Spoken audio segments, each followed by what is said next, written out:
Bonjour tout le monde. Encore une fois, on chemine dans le catéchisme de l'Église catholique. Ça va bien. On a au moins la moitié de fait. Alors, ça, c'est pas trop long. Des 10 minutes à chaque jour. Je vous cite souvent le numéro de paragraphe parce que tous les catéchismes, le catéchisme, là, il est organisé comme ça. Chaque paragraphe, c'est un numéro.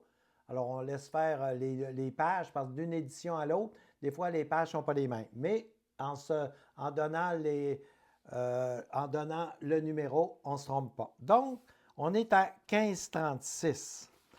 Le sacrement de l'ordre.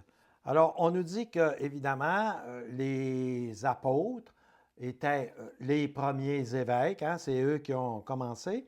Mais l'Église catholique, aujourd'hui, retient trois niveaux. D'abord, l'évêque, le prêtre et le diacre. C'est trois niveaux différents qui ont la même mission, hein, d'accompagner l'Église dans sa mission, dans son cheminement.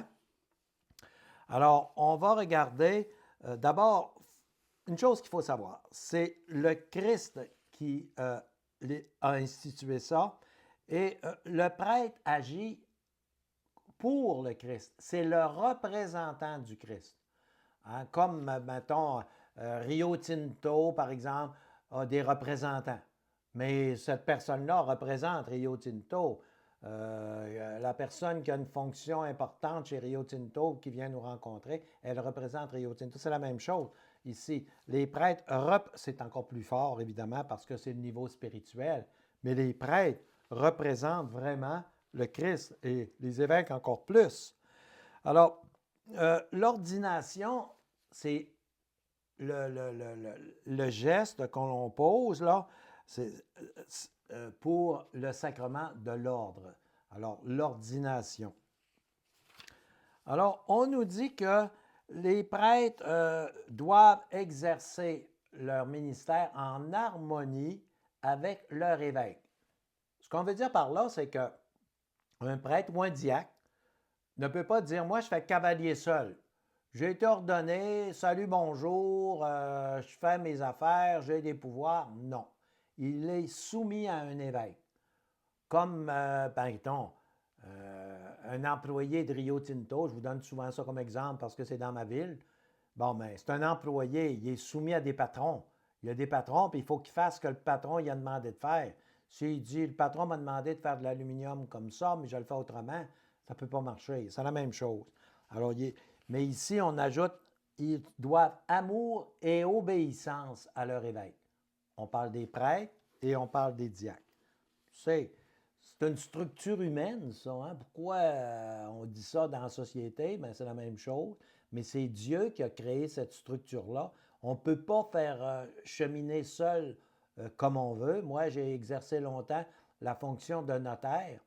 Bien, la Chambre des notaires me donnait des règles. Puis, j'aurais pas pu décider, moi, oh non, ces règles-là, je ne les suis pas. J'ai mes propres règles. Ça ne peut pas marcher. On comprend ça facilement. Alors, parlons des diacres, le niveau le plus bas, hein, le diacre.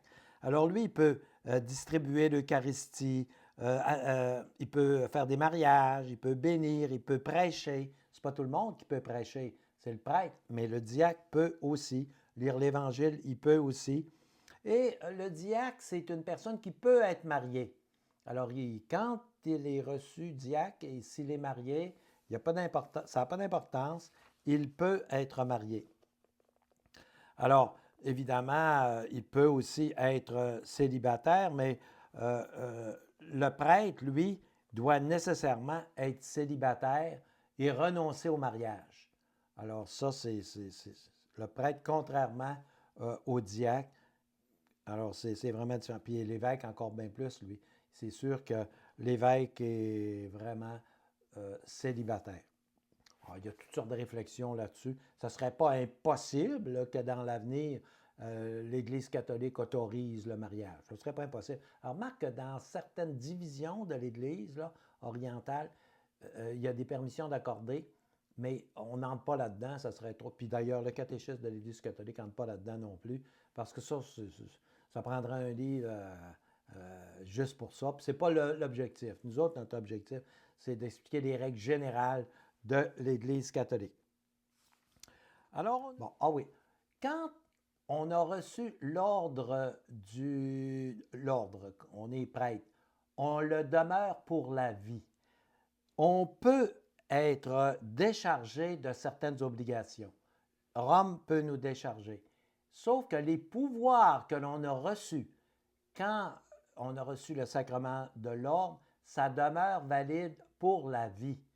Hein, le pouvoir de confesser, le pouvoir de consacrer, on dit qu'on va renoncer à le faire, mais si on le fait, ça reste valide.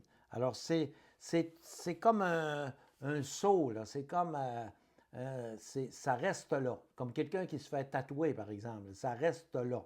Peut-être que dans ça, il y a des chirurgies possibles, mais pas dans le cas de l'ordre. On demeure. Mais on peut être relevé de ses fonctions. Il y en a, hein, des prêtres qui ont été relevés de leurs fonctions. Mais ça demeure des prêtres, pareil, avec des pouvoirs de prêtre. Alors, évidemment, quand on reçoit le sacrement de l'ordre, on doit d'abord se purifier, on doit d'abord, c'est sûr que tous ces sacrements-là, on doit d'abord être en état de grâce quand on les reçoit, et on doit reconnaître que c'est l'amour du cœur de Jésus que l'on reçoit et que l'on va représenter dans l'avenir par les fonctions qu'on va occuper.